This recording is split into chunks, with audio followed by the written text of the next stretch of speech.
E aí, meus amores, hoje a gente volta com uma aula sobre evolução humana e sobre a pré-história, né? Sobre a capacidade que o ser humano teve de se desenvolver e desenvolver altas habilidades após aí o grande processo de evolução. Então, a gente vai partilhar com vocês e dúvidas naquela mesma metodologia que a gente utiliza. Vocês tirem na sala de aula, nos grupos da turma ou simplesmente coloquem nos comentários do canal, que aí a gente tira posteriormente, certo? Então, vamos lá. Então, vamos lá, pessoal. Para falarmos aí sobre a origem do ser humano, é necessário que a gente analise duas teorias, tá? Que aqui a gente não vai nem discutir a questão religiosa, mas a gente precisa avaliar o evolucionismo, tá? O evolucionismo é a teoria histórica, aquela, né, que vocês já estudaram, inclusive, em anos anteriores, precisamente aí no sexto aninho, quando se analisa a evolução até chegar o ser humano, né, as espécies dos hominídeos, onde nós teríamos chegado a essa estrutura que nós temos hoje através de um longo processo de desenvolvimento vindo aí dos primatas, tá? Então, essa teoria é a chamada teoria da evolução histórica, né? E aí nós vamos ter a teoria do criacionismo, que é aquela teoria que dita que nós somos um reflexo da criação de Deus. Só que independente da teoria do criacionismo, aqui nós não vamos polemizar, tá? Aqui nós vamos focar no nosso conteúdo. Então, todos vocês em sala de aula a gente já tinha até comentado o processo aí da chamada evolução histórica, onde nós, seres humanos, chegamos a essas características físicas, psíquicas e racionais a partir do momento em que nós herdamos troncos ancestrais dos chamados primatas. Então, vamos aí seguindo a nossa rota, tá? Inclusive, tem uma imagem bem emblemática que vocês devem lembrar, que é aquela imagem que mostra os seres aí todos evoluindo, que geralmente tem em camisas, tem em sites, né? Aquela grande evolução, onde num primeiro momento as primeiras espécies do qual os seres humanos teriam evoluído, elas eram quadrúpedes, né? Elas andavam quase que de quatro patas, porque andavam sobre duas, mas as outras duas dianteiras acabavam tocando no chão, que subentende que eram quase que quadrúpedes, e até chegarmos na estrutura bípede, né? Quando o ser humano fica assim, ereto, tá? Então, isso é a teoria aí chamada da evolução das espécies, no caso a nossa, né, o evolucionismo histórico, e no geral, pessoal, nós teríamos evoluído do tronco comum aí dos primatas. Então, nós entramos na historinha dos hominídeos. Quem são esses hominídeos? Então, coloquem sempre na cabeça de vocês que quando a gente fala da raça humana, do processo que chegou aí no desenvolvimento da primeira raça, né, vamos dizer assim, da nossa genealogia aí humana, do qual nós não tínhamos mais aquele tronco bem próximo com os primatas, a partir daí as espécies são chamadas de hominídeos. Por quê? Porque o tronco é comum aos seres humanos, né? Não estou falando Homo sapiens sapiens, que somos nós, tá? A gente está falando do tronco dos hominídeos, quando as características físicas e o tronco mesmo já não tem aquelas características 100% ali, ou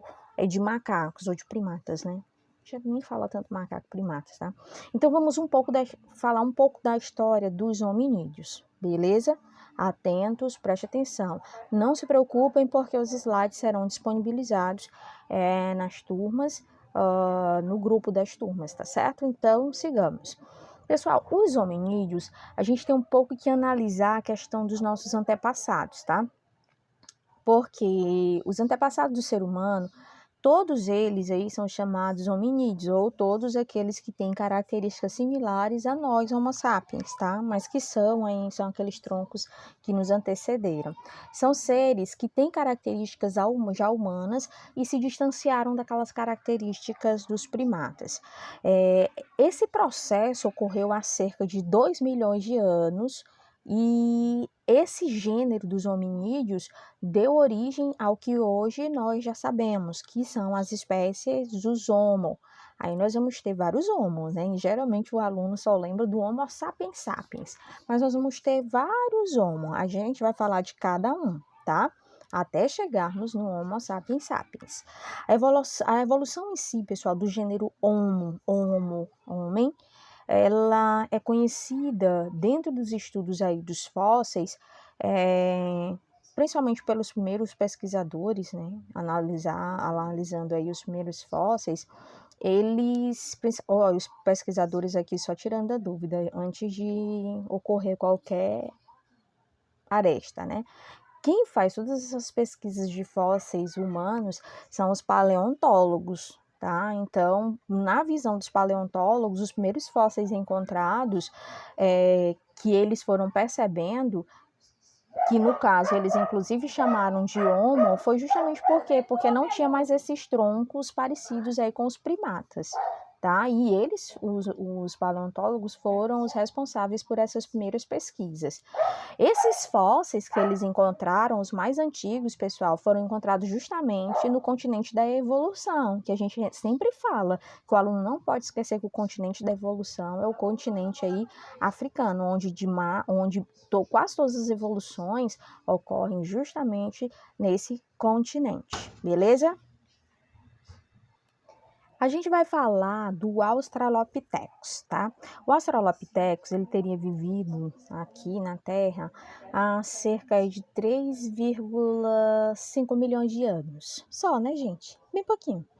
3,5 milhões de anos. Ele caminhava sobre os dois pés, alimentava-se basicamente de vegetais e não era grande, não tinha uma grande estatura, era de baixa estatura, ou seja, era pequeno.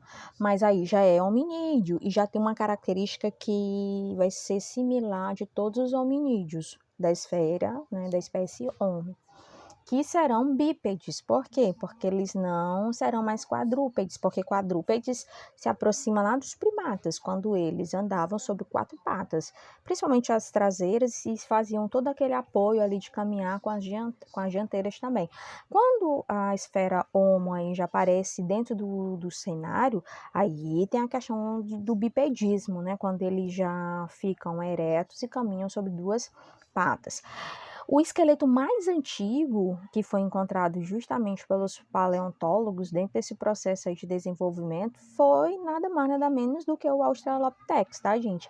E esse Australopithecus foi lá na África. Adivinha quem, pessoal? Aí a gente volta lá nos primórdios do Fundamental 2, quando vocês estudaram, né, aquele grande fóssil da Lucy, que foi um fóssil encontrado aí no continente africano, e era de uma mulher, né? E ela tinha essas características de ser aí do gênero do Australopithecus.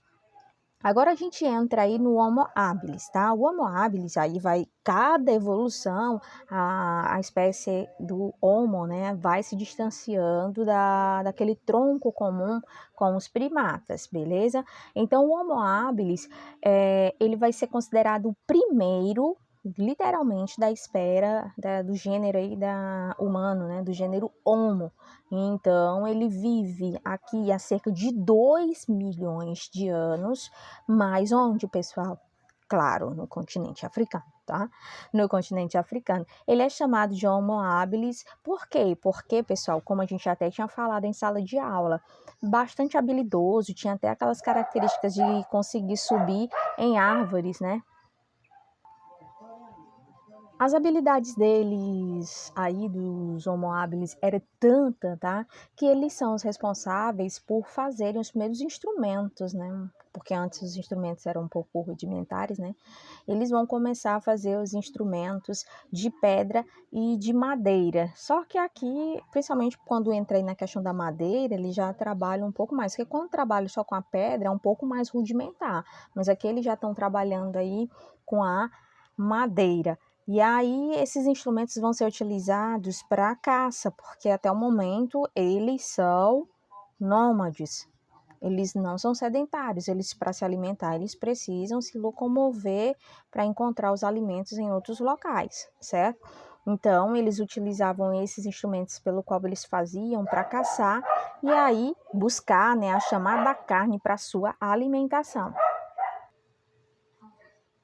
Aí, meus amores, nós entramos no Homo erectus, tá? Aí já tá na cara, né? Porque que é chamada aí erectus, tá? É por conta do aperfeiçoamento dos instrumentos lá do habilis. Então, cada espécie que vai surgindo, se desenvolvendo em detrimento da anterior, eles terão técnicas mais aguçadas, tá?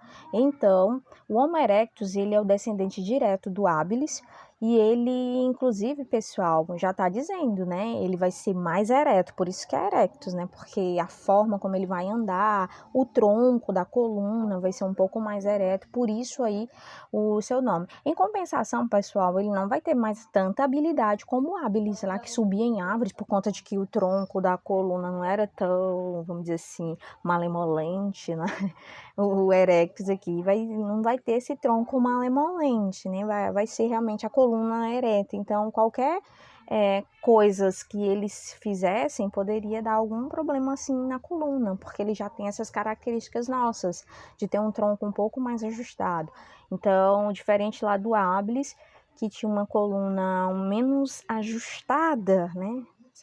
Como a nossa. Então, o Homo erectus, ele já tem essa característica de ficar ereto, vai aperfeiçoar os instrumentos lá do Homo habilis, dos de pedras, porque lá o habilis fazia instrumentos de pedra e também fazia instrumentos de madeira. Aqui também eles vão fazer e vão caçar também, tá, gente? Porque aqui não tem, eles não são sedentários, eles precisam caçar para poder se alimentar. E aqui, no caso do Homo erectus, eles já vão caçar animais grandes. Aqui não necessariamente eles vão caçar só animais pequenos, eles vão procurar aí animais grandes.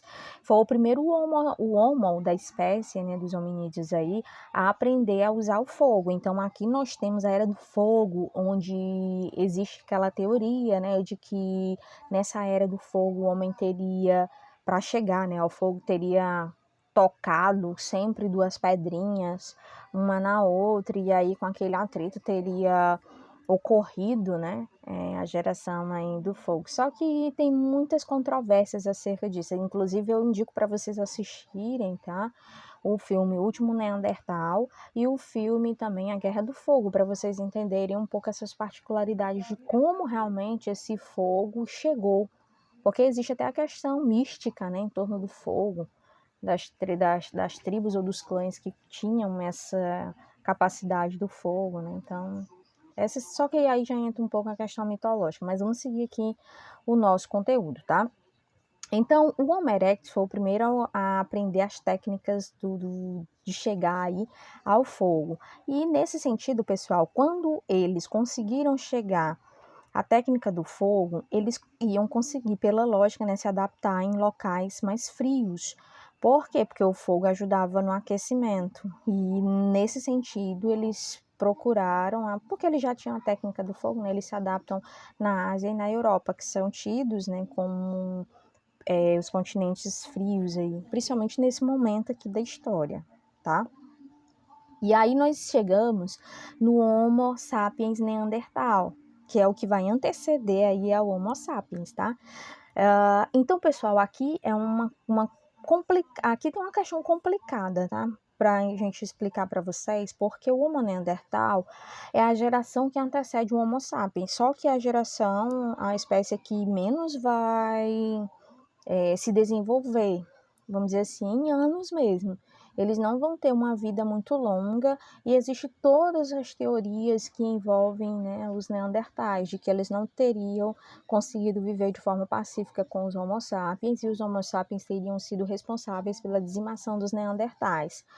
Ou uma grande doença teria chegado, né, aos neandertais e aos poucos eles contraíram essas doenças e através das doenças eles foram sendo dizimados, mortos. A verdade é que os neandertais, pessoal, eles sumiram rapidamente, diferente das outras espécies que têm um longo rastro de vida, né, na questão da cronologia temporal mesmo histórica. Então, o Homo sapiens neandertal, a gente pode analisar, né, eram homens literalmente das cavernas.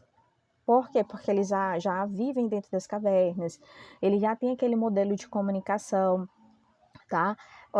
Estimula-se que eles também praticavam, né, a caça, a coleta também, porque aqui eles já são caçadores e coletores, só que aqui, pessoal, como eles já sabem a questão eles trabalham muito a questão do senso coletivo, então eles já andam em bandos, a coleta eram em grupos entre 20 e 30 pessoas, até porque se aparecesse um animal de grande porte para atacá-los, né, sempre tinha um aí que com certeza acabava ficando no meio do caminho para ser devorado, até por uma questão de sobrevivência dos demais, certo? Eles vão fazer as chamadas esculturas cobertas de pedra e terra para fazer aqueles rituais fúnebres. E olha que a gente está falando de espécies bem antigas.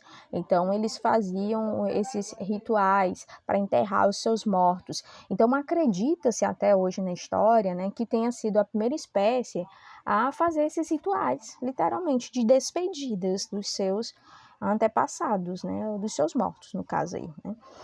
Então, vamos aqui à questão de comparação, tá? O crânio do homem moderno, quando a gente vai comparar aí as caixas cranianas, né? O crânio do homem moderno e do Neandertal tem similaridades, tá? Pesquisas recentes indicaram, pessoal, que o volume do crânio do Homo sapiens neandertal é igual ou maior do Homo sapiens sapiens. Então, significa dizer que nessas últimas pesquisas mostraram que o crânio do Homo sapiens neandertal é igual ou maior do que o nosso crânio, porque nós somos Homo sapiens sapiens. Beleza? Então, significa dizer que o crânio deles era do mesmo tamanho ou até maior do que o nosso crânio. Depois, não se preocupem que eu vou disponibilizar todos os slides, tá? Então, nós temos aí, pessoal, depois dos neandertais, como eu já falei, a história não é tão grande dos neandertais, aí a gente chega nos Homo sapiens sapiens, que somos nós, que vem até os dias atuais, tá? É a espécie do qual a humanidade faz parte, onde o nível de racionalidade vai aumentar, a capacidade técnica também. Então, tudo que hoje nós temos vem justamente dessa capacidade cognitiva que o Homo sapiens foi adquirindo ao longo dos séculos, né, pela capacidade do desenvolvimento da nossa própria espécie. A nossa espécie, no caso o Homo sapiens sapiens, nós surgimos aí há cerca de 100 mil anos, também no continente africano. Não esqueçam, todas essas espécies aí da esfera Homo, tudo se desenvolve e tem um processo de evolução na África. E a gente vai analisar como, né, os Homo sapiens sapiens conseguiram se desenvolver e sair do continente africano e chegar, por exemplo, aqui na América. Aí a gente vai entrar em teorias de povoamento dos continentes, tá? Então vamos lá. Como é que esse Homo sapiens sapiens que evoluiu lá na África chegou aqui no Piauí, que é o berço do homem americano, chegou na Europa, chegou na Ásia? Ele chegou através das chamadas ondas migratórias. E essas ondas migratórias, ou por intermédio, né, das chamadas migrações, ocorre justamente pela necessidade de sobrevivência. O ser humano aí junta vários bandos, os chamados, né, clãs ali, ou pessoas que muitas vezes nem do mesmo ciclo ali de clã era, e simplesmente eles vão buscar outros locais para a questão mesmo de sobrevivência. Muitos aí buscavam caça e pesca, e outros chegam até na chamada era glacial. Então, quando nós chegarmos aí nas ondas migratórias e na parte do conteúdo que trata do povoamento, vocês vão perceber que vai ter um período na geografia chamada, né, de era glacial. E aí vocês vão ver de uma forma detalhada como teria ocorrido aí essas ondas migratórias ao ponto desse homem ter chegado aqui na América, tá? Então, pessoal, através dessas ondas, esse Homo sapiens vai sair da África e vai habitar todos os continentes. E quando a gente fala todos os continentes, são todos os continentes, tá? Da África vai para a Ásia, aí tem a questão da Europa, a Oceania, e aí nós vamos ter também, tá? A América, certo? E esse Homo sapiens, pela capacidade cognitiva e racional dele, ele teve uma facilidade muito grande de se adaptar a baixas temperaturas.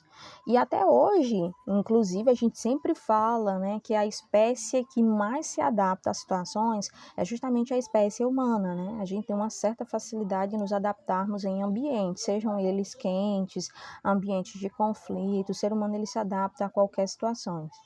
A gente só não pode muitas vezes, tá, gente, viver sob um efeito de acomodação.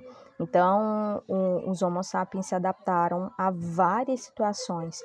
Então, é esse Homo sapiens que vai desenvolver a fala, porque eu já falei para vocês que os neandertais eles tinham um modelo de comunicação, certo? Eles tinham um modelo de comunicação que poderia ser por gestos, sinais. Aqui com os Homo sapiens a gente já tem a fala, tá? A gente já vai ter o desenvolvimento da fala. É com os Homo sapiens que a gente vai ver o desenvolvimento da escrita, e esse desenvolvimento da escrita vai fazer com que a pré-história encerre e inicie um novo ciclo, que vai ser a história. Então, o evento que marca o fim da pré-história, pessoal, vai ser aí o surgimento da escrita. Então, é o Homo sapiens que vai desenvolver a fala, vai desenvolver a escrita e a capacidade cognitiva de reflexão sobre seus próprios atos. E aí ele vai, a cada período, ele vai aguçando as suas habilidades. E como a gente está aqui fazendo toda uma análise para turmas de ensino médio, aí é que a gente aguça mais ainda a capacidade de vocês, tá? Na questão das competências e das habilidades, que tanto a professora fala, e vocês não vão cansar jamais de escutar a gente sempre falando de competências e habilidades, tá? Então vamos lá. Gente, a gente literalmente entende que todas essas espécies aí, a gente tá num período chamado de pré-história. E essa pré-história são todos os fatos que marcam o desenvolvimento dessas espécies e as transformações pelo qual elas passam naqueles modelos sociais antes aí da formação das primeiras civilizações, que vão se dar através da escrita. Então, a primeira civilização que desenvolve a escrita, que no caso são os Homo sapiens, aí nós entramos na civilização mais antiga, que vai ser aí a civilização mesopotâmica, que inclusive é um outro conteúdo, que a escrita que eles vão chegar vai ser a escrita aí cuneiforme. Aí são civilizações antigas, outros conteúdos, mas vamos focar aqui na pré-história, tá bom? Vamos aí. Pessoal, a pré-história ela é dividida em período paleolítico e o período aí neolítico. Só que nesses dois aí a gente tem características similares não, características um pouco distintas, né? Não é nem similares. E eu não vou editar, tá, gente? Porque a gente tá correndo contra o tempo, então eu não vou editar. Então, assim, o período paleolítico e o período neolítico. Não esqueçam que o período paleolítico ele vai ter certas particularidades, e o período neolítico vai ser o período em que a gente vai ter a chamada Revolução Neolítica, que é a Revolução Agrícola, beleza? Então, o período paleolítico é o período aí que subentende a Idade da Pedra Lascada. E o que é essa Pedra Lascada? Aí o aluno já lembra, pô, aquela família do Fred Flintstone. Só que é claro, é cinema ali, né? Meio lúdico, do Barney, do Fred, mas mesmo sendo lúdico, traz um pouco, né, a interpretação do que teria sido ali esse período da Pedra Lascada. Mas vamos detalhar esse período da Pedra Lascada. Chega junto, chega junto, chega junto. O período paleolítico, pessoal, que é também apelidado de período da Pedra Lascada, é o período que vai de cerca de 2 milhões de anos atrás até o desenvolvimento da atividade agrícola. Como eu já falei para vocês, quando o homem chega na Revolução Agrícola, aí ele sai do período paleolítico e entra aí no período neolítico. Os grupos humanos que estão nesse período paleolítico, eles serão chamados de caçadores e coletores. Caçadores são aqueles grupos que são responsáveis por caçar o alimento, né, que eles estão necessitando, principalmente caças mesmo, tá? Bichos, animais. E os coletores serão aqueles que terão a missão de coletar frutas, né? E aí eles vão sobreviver, no geral, da caça, da pesca e da coleta de vegetais. Então, as ferramentas desse período aqui, do período paleolítico, serão pedras, como a gente está falando, período da pedra lascada, são pedras, o lascamento delas, né, quando eles começam a lascar uma nas outras para produzir determinados instrumentos que vão ser usados para eles ou abater animais ou para se proteger, na verdade, né, gente? Então, eles vão fazer os chamados machados, os arpões, as agulhas, as lanças, tudo para se defender e também para matar os animais aí, que muitas vezes abatiam até eles mesmos, certo? Usavam ossos na fabricação dessas ferramentas com o propósito de buscar, através dessas ferramentas aí, uma capacidade maior para eles em si se alimentarem, tá? Porque eles viviam dessas caças. Imaginem se eles não conseguissem caçar, como é que eles iriam comer, né? Então a gente analisa a função desses grupos de caçadores e coletores. Esses grupos de caçadores e coletores, pessoal, como eu já falei, caçadores eram os grupos aí que tinham a função de caçar. E quando a gente fala de caça, a gente está falando de busca por animais, matar, eles tinham que matar, né, os animais para eles poderem aí se alimentar.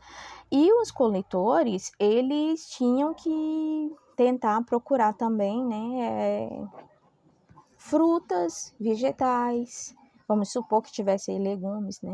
Então, no geral, são grupos nômades. Por que são nômades? Porque aqui a gente está falando do período paleolítico. Neolítico é que a gente já vai ter a chamada Revolução Neolítica, e por ter aí a Revolução Neolítica Agrícola, a galera já vai tentar aí se fixar um pouco mais à terra, né? Vai se tornar aí sedentária. Então, é nesse período aqui que a gente vai ter o domínio do fogo, e a vida a partir do domínio do fogo vai mudar muito, porque vamos supor, se eles comiam carne antes crua, eles passam, né, a tentar experimentar como ficaria o gosto dela sendo levada ao fogo, né? Os objetos que antes eles faziam de pedras, madeiras ou utilizavam ossos, né? Aqui eles já vão perceber que determinados metais, ao chegar ao fogo, né, eles podem derreter e gerar formas. E aqui também, durante esse período, tá, gente, a gente vai ter um grande desenvolvimento das primeiras técnicas rudimentares de metalurgia. Os bichos aí que eles caçavam, né, as carnes, como eu já falei, poderiam ser assadas e cozidas porque eles já têm o domínio do fogo.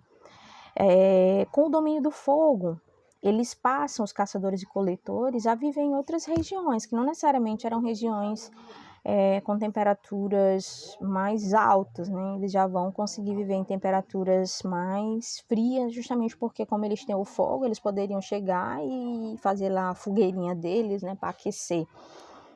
Então, no geral, eles já vão ter luz, porque à noite, né, como vocês sabem, ela é escura, então eles usavam as fogueiras para iluminar o ambiente e para também espantar os animais.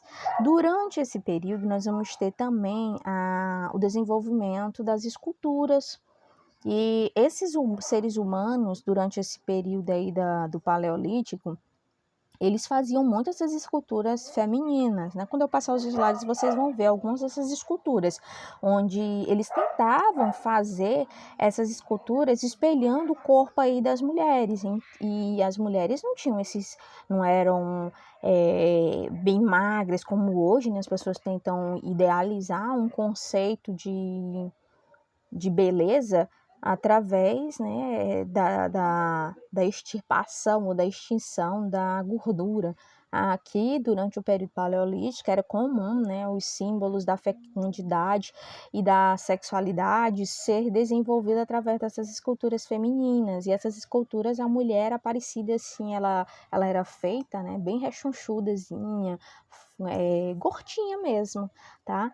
Então, eles cultuavam bastante essas esculturas que eles mesmos vão produzir das mulheres. E aí tinha esse culto mesmo, tá, gente? As mulheres nessa época tinham a representatividade da fecundidade, da sexualidade. É aqui, durante o período paleolítico, que nós vamos ter também o desenvolvimento das pinturas rupestres, que tanto, né, a gente fala, até porque nós moramos num estado que é o berço do homem americano, o estado do Piauí, onde nós temos aí a Serra da Capivara, que é chamada o Parque Nacional Serra da Capivara, Patrimônio Imaterial da Humanidade, tombado pelo Estudo do Patrimônio Histórico e Artístico Nacional, IFAM, e também tombado como Patrimônio Imaterial da Humanidade pela Unesco.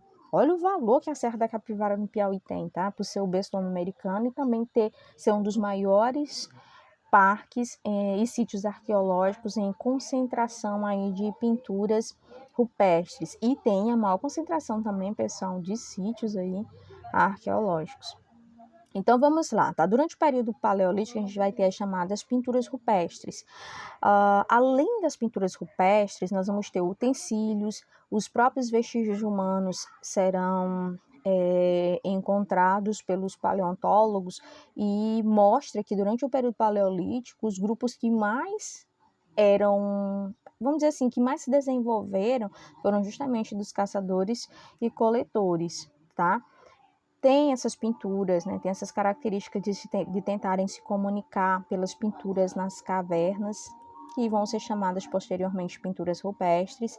E nessas pinturas rupestres, eles pintavam cenas, né, do cotidiano deles. Inclusive, eles faziam essas pinturas de figuras humanas.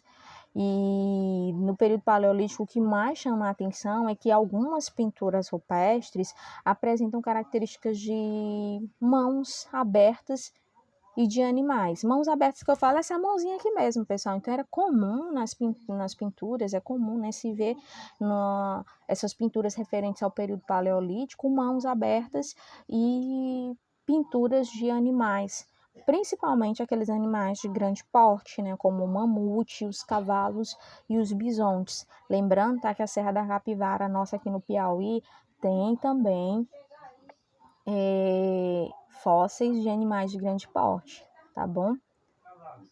Quando a gente chegar lá na Serra da Capivara, que vai continuando aí o conteúdo, vocês vão perceber quais são esses animais. Mas um deles, a preguiça gigante, né, o tigre dente de sabre. Então, tem muitas coisas que a gente vai analisar dentro dessa questão também da nossa pré-história aqui no Piauí. Então, as pinturas rupestres do Paleolítico, a gente tem muito disso, essa questão dos animais, eles pintavam esses animais, do qual eles conviviam, e eu vou mostrar isso para vocês, passando os slides, aí vocês vão comparar, né, que tipos de animais eram esses. Na Serra da Capivara também não vai ser diferente, eles vão pintar animais e também cenas de, vamos dizer assim, de reuniões, mas a maioria mesmo é de animais, tá? Agora nós entramos no período neolítico, tá? O período neolítico, ele é chamado também Idade da Pedra Polida. E aí o aluno diz, uma é pedra lascada, uma é pedra polida. E é no neolítico, na pedra polida, que nós vamos ter a chamada Revolução Agrícola, tá? No período neolítico, ele acontece 1000 anos antes de Cristo. Esse ser humano que é da espécie Homo, né, ele vai ter técnicas de produção completamente diferente do período aí paleolítico, certo? Ele vai polir a pedra, que significa, né, tornar a pedra um pouco menos aí eu não sei como é o nome que eu poderia dar, gente, quando uma pedra ela arranha demais, então eles vão polir para evitar com que eles se rasgassem ou se ferissem com a própria pedra, tá? Então eles vão tirar aquelas arranhaduras da pedra.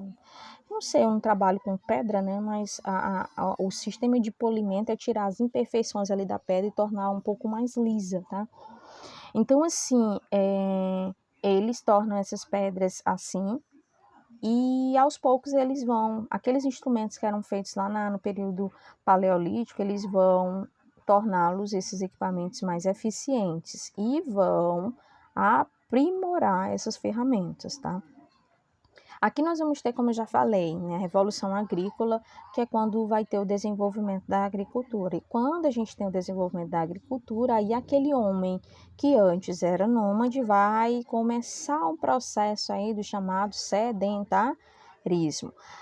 E agora nós entramos detalhadamente na historinha aí, tá, gente, da Revolução Agrícola. Eu vou ler um textozinho, vocês vão perceber essa revolução, tá?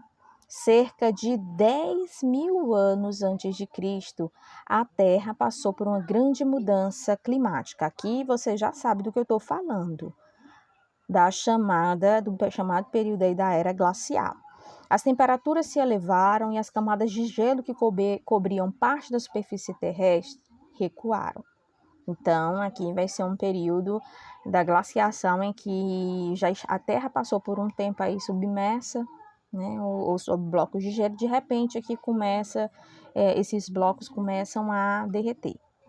Os animais acostumados a climas frios desapareceram e a carne tornou-se menos abundante, o que forçou os humanos a buscar outras fontes de alimentos.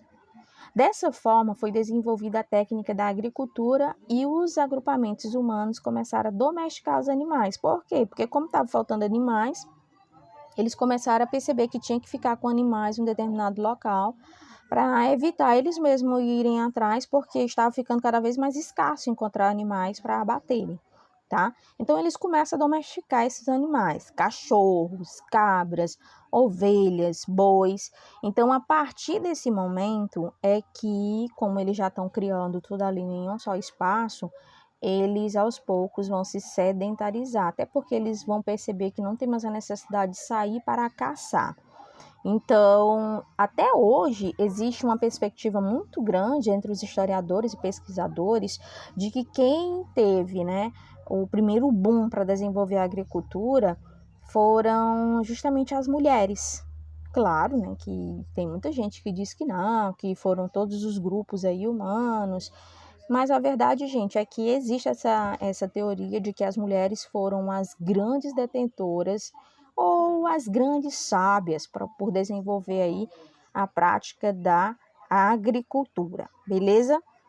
Nós vamos ficar por aqui e a próxima aula a gente volta a falar sobre o sedentarismo e a formação das sociedades humanas e o desenvolvimento dos seres humanos em sociedade e as transformações pelo qual essas sociedades vão passar. Porque onde o homem passa, onde o homem está, tem mudanças, tá? Então, um abraço, meus amores, preste atenção nos comandos que a professora vai dar.